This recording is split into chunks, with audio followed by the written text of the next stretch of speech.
If you've ever been told an investment is too risky and walked away, there's a specific psychological pattern at work. And ironically, it's the same pattern that causes most people to miss the exact opportunities that could actually double or triple their money. Risk sounds scary, but calculated risk is often just misunderstood opportunity. Once you see the difference, everything about investing finally clicks. In this video, I'm going to show you the ETF everyone warned me about, why I bought it anyway, and how it doubled my portfolio in just 3 years. We'll break down what makes an investment actually risky versus just volatile, the specific sectors this ETF focuses on, and the numbers that proved the doubters completely wrong. And at the end, I'll show you the exact allocation strategy that turned a so-called dangerous bet into the best financial decision I ever made. But before we go further, make sure you hit that subscribe button right now, because we're diving into real portfolio strategies that most people never hear about until it's too late. But first, let's talk about why the word risky gets thrown around so carelessly in investing. Most people hear the word risk and immediately think danger, loss, money disappearing overnight. But that reaction usually comes from a misunderstanding of what risk actually means in the context of long-term investing.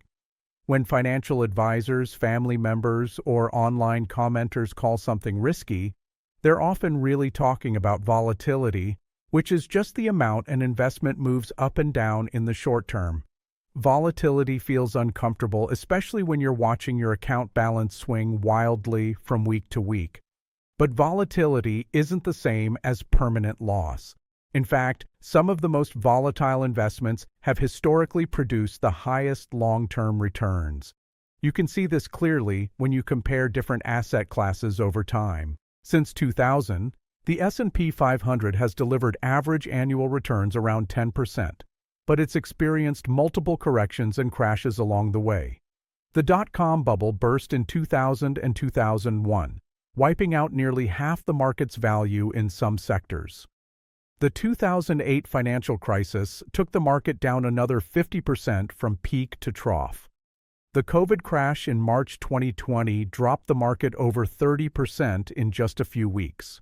And the 2022 inflation-driven decline saw the market fall about 25% from its highs.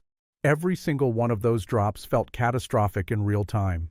People panicked, sold at the bottom, and swore they'd never invest in stocks again. But here's what actually happened. Every single crash recovered, and investors who stayed in, or better yet, bought more during the dips, came out far ahead. The technology sector, which is often labeled as one of the riskiest areas of the market, has actually been one of the best performers over the last 2 decades. Despite the dot-com crash, despite multiple corrections, tech stocks have consistently outpaced the broader market. Companies like Amazon, Apple, Microsoft, and Google have turned early investors into millionaires, not because they avoided risk, but because they understood the difference between short-term noise and long-term growth. And this brings us to the ETF I bought that everyone called too risky. The fund I'm talking about is a leveraged technology ETF. Now, before you click away or leave a comment saying leveraged ETFs are gambling, hear me out. Because the strategy I used with this fund wasn't about getting rich quick or timing the market perfectly. It was about understanding what leverage actually does, how to use it responsibly, and why it made sense for a specific portion of my portfolio at a specific time in my investing journey. Leveraged ETFs use financial derivatives and debt to amplify the returns of an underlying index. In this case, the fund I bought aimed to deliver 3 times the daily performance of a technology index. That means if the index goes up 1% in a day, the ETF is designed to go up 3%. But it also means if the index drops 1%, the ETF drops 3%. That amplification is what makes people nervous, and rightfully so if you don't understand how it works. Most financial advice you'll find online will tell you never to hold leveraged ETFs for more than a day or maybe a week. The reasoning is something called volatility decay, which happens because these funds reset their leverage daily. Over time, especially in choppy sideways markets, this daily resetting can erode value even if the underlying index doesn't move much. It's a real concern, and it's why holding these funds long-term is generally discouraged. But here's what most of that advice misses. In a strong, sustained uptrend, especially in a sector with powerful fundamentals and long-term growth potential, a leveraged ETF can massively outperform a standard index fund. And that's exactly the bet I made. In early 2021, I looked at the technology sector and saw something most people were missing. Yes, valuations were high. Yes, there had been a massive run-up during 2020. Yes, everyone was talking about a bubble. But underneath all that noise, the fundamentals were rock solid. Cloud computing was exploding. Artificial intelligence was moving from research labs into real products. Cybersecurity was becoming essential for every business. E-commerce was permanently changing consumer behavior. Work-from-home technology was reshaping entire industries. These weren't fads. These were structural shifts in how the world operates. And the companies leading these changes were growing their revenues and earnings at rates that justified their valuations, at least in my analysis. So, I made a decision. I took 10% of my portfolio, money I could afford to see swing wildly or even lose entirely without affecting my financial stability, and I bought into a 3x leveraged technology ETF. The reactions I got were immediate and overwhelmingly negative. Friends told me I was gambling. Online forums called me reckless. Even my own family members questioned whether I understood what I was doing. One person told me I might as well go to a casino because at least there I'd get free drinks. But I wasn't gambling. I had a thesis, I had a plan, and I had rules. My thesis was simple. Technology stocks were going to continue outperforming the broader market over the next several years as digitization accelerated across every industry. My plan was to hold the position as long as that thesis remained intact, reviewing it quarterly to make sure the fundamentals hadn't changed. And my rules were even simpler. Never add more than 10% of my portfolio to this position. Never use margin or borrow money to increase the bet. And if the position ever dropped 50% from my entry point, I would cut my losses and move on. Those rules were designed to protect me from catastrophic loss while still giving the position enough room to work. The first few months were a roller coaster. The ETF would shoot up 5% one day and drop 4% the next. My account balance swung by hundreds of dollars daily, which felt intense even though I'd mentally prepared for it. But I stuck to the plan. I didn't check my portfolio obsessively. I didn't panic sell during the dips, and I didn't get greedy and add more during the rallies. I just held. And then something started to happen. The technology sector began a sustained run. Not a straight line up, but a clear uptrend with higher highs and higher lows. Companies were beating earnings expectations quarter after quarter.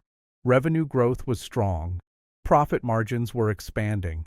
And investor sentiment, which had been cautious, started to turn optimistic. By the end of 2021, my position was up about 40%.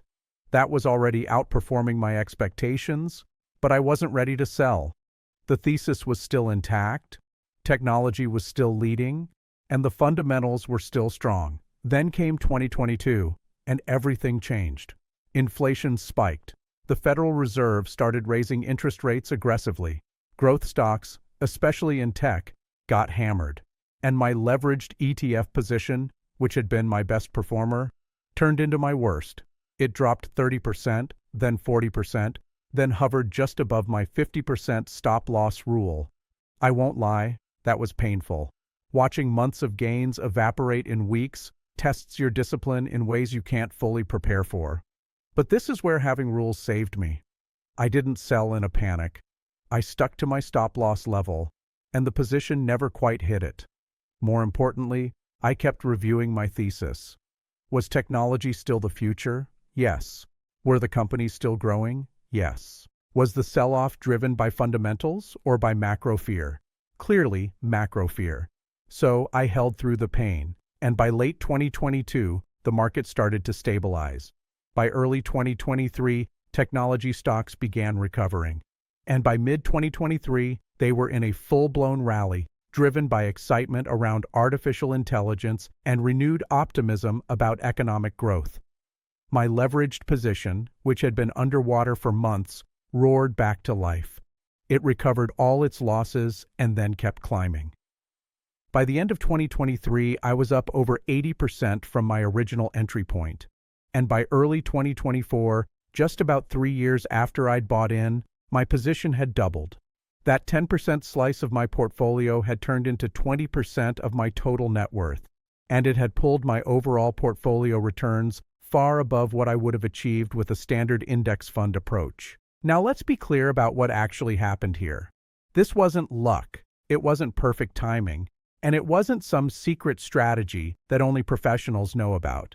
It was a calculated risk based on a clear thesis, disciplined rules, and the emotional resilience to hold through volatility. The ETF doubled because the underlying sector performed well, and the leverage amplified those gains. But it could have just as easily gone the other way. If technology had collapsed, if my thesis had been wrong, or if I'd broken my own rules and over-allocated, this story would have a very different ending. That's the point most people miss when they talk about risk. Risk isn't inherently bad. Risk is just uncertainty. And when you understand what you're uncertain about, when you size your bets appropriately, and when you have rules to protect yourself, you can take on more risk than the average investor and potentially earn much higher returns. The key is knowing the difference between smart risk and reckless gambling. Smart risk is backed by research. Reckless gambling is backed by hope. Smart risk has rules and limits. Reckless gambling is all or nothing. Smart risk accepts volatility as the cost of potential growth. Reckless gambling panics at the first downturn. And that difference is everything. So, let's break down what made this ETF actually work and why it wasn't as risky as everyone claimed. The first factor is sector selection. Technology isn't just one thing.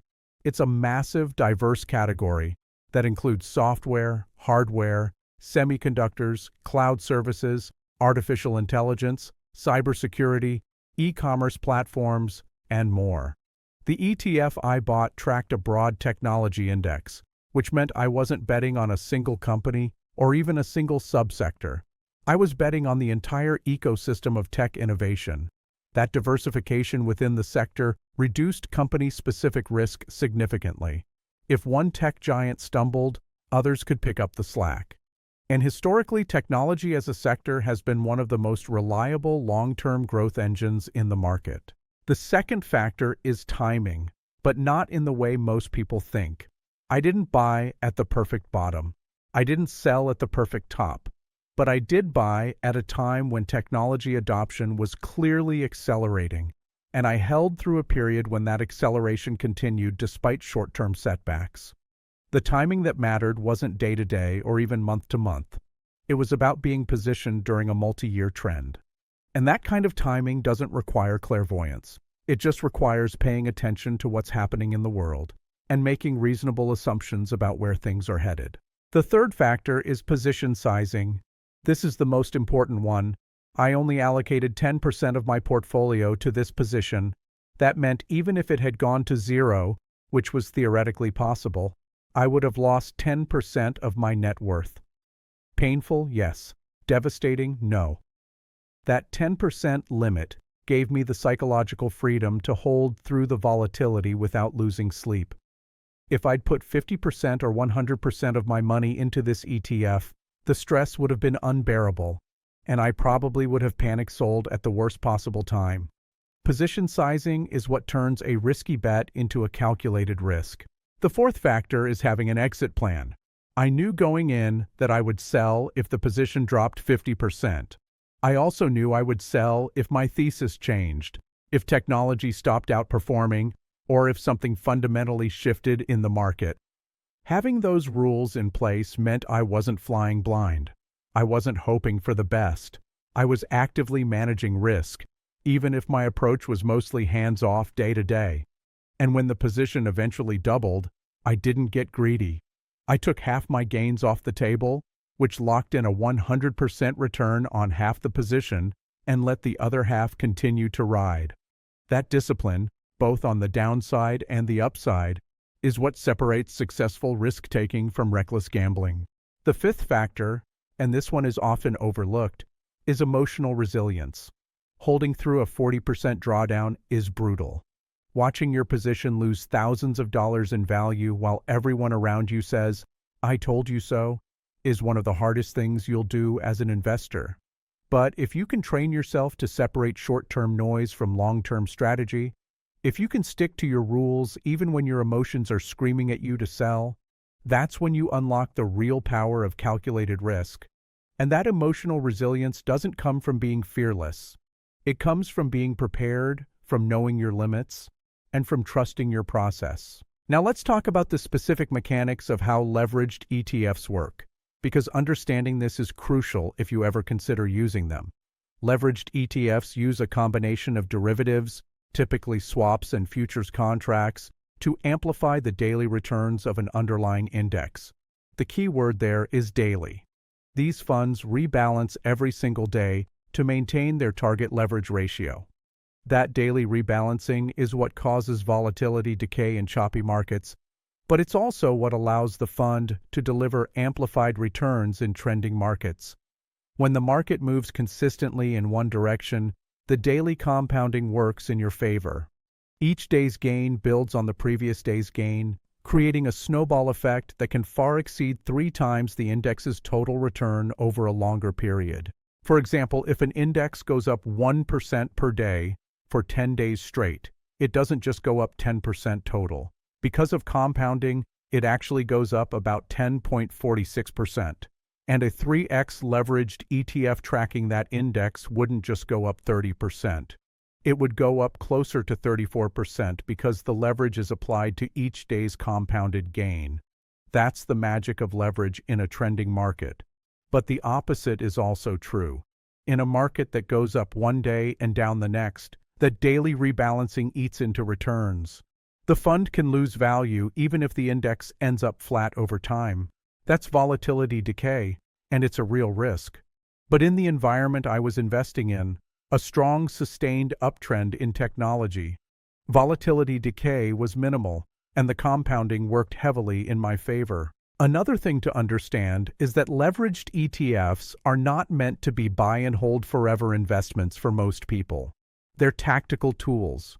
They're best used when you have a strong conviction about short to medium-term direction in a particular sector or index.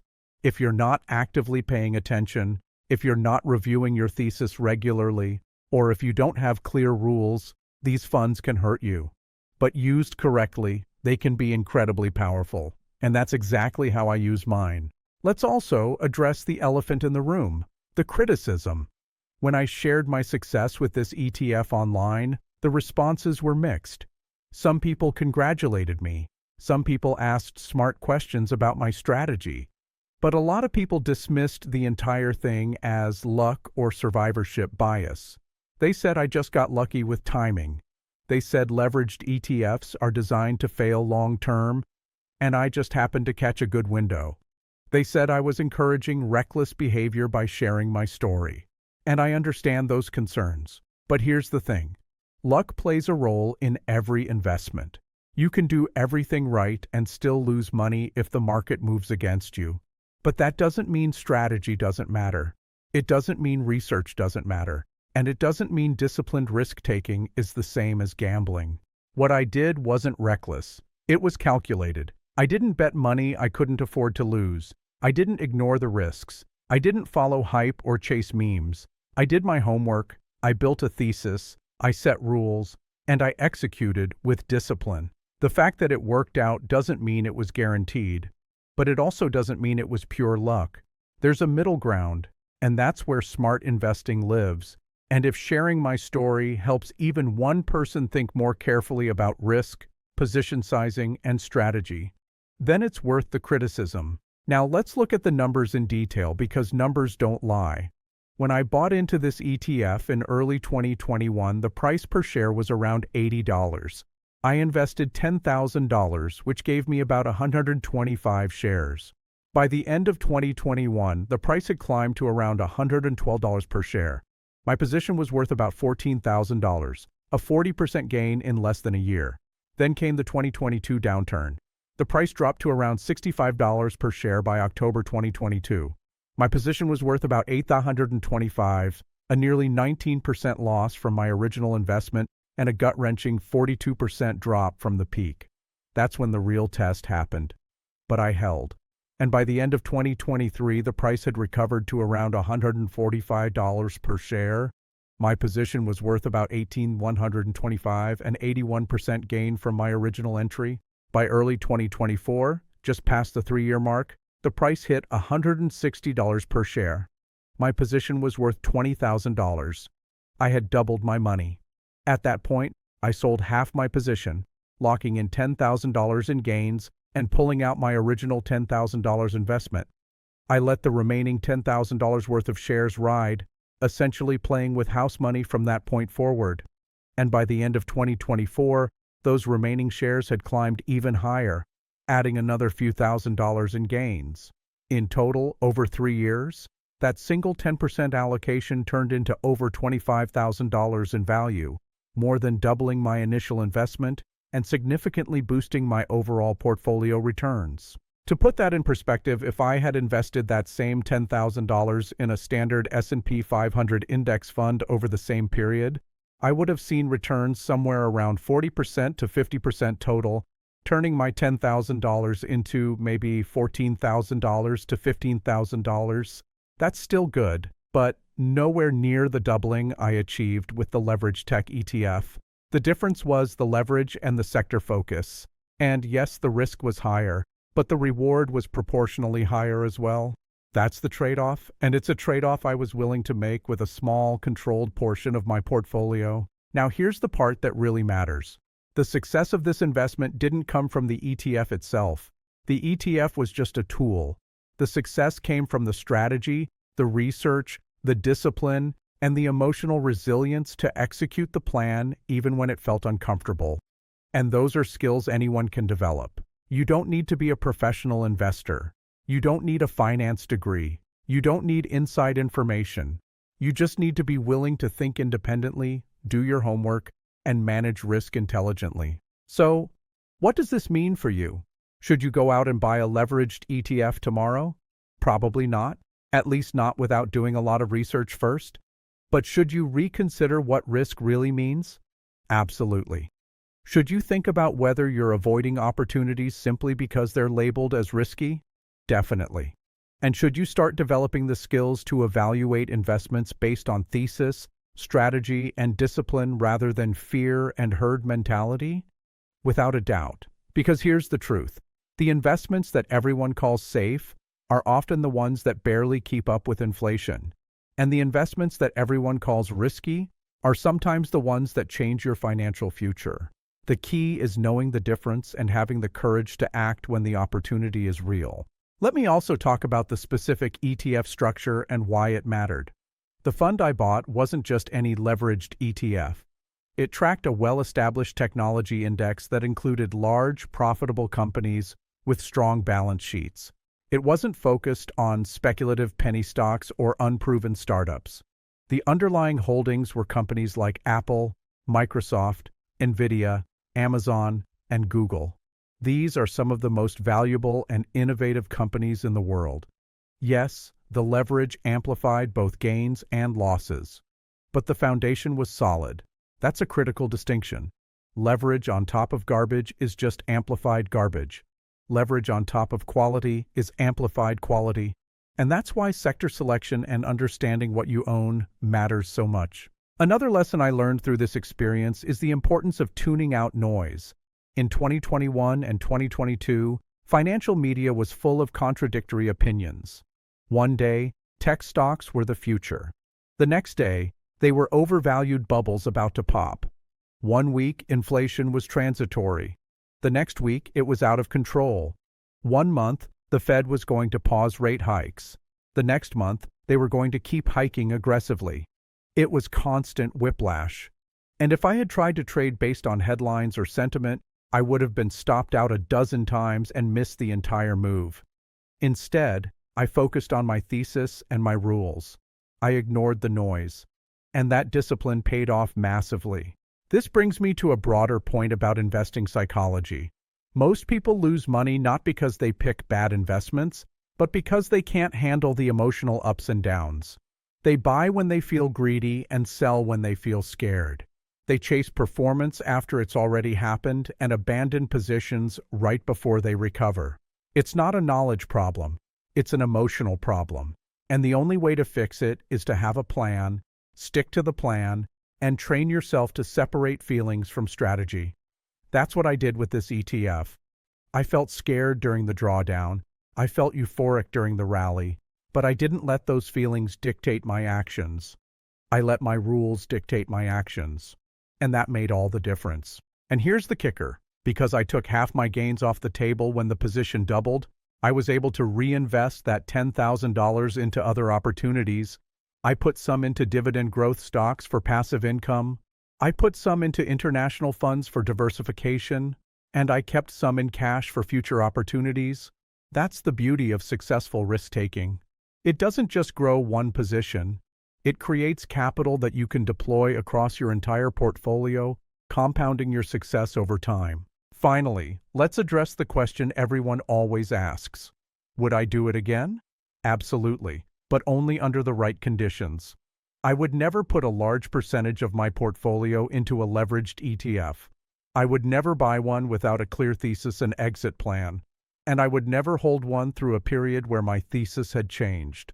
But if I saw another strong sustained trend in a sector I believed in, and if I had the capital to allocate without jeopardizing my financial stability, I would absolutely consider it. Because the lesson I learned isn't that leveraged ETFs are magic.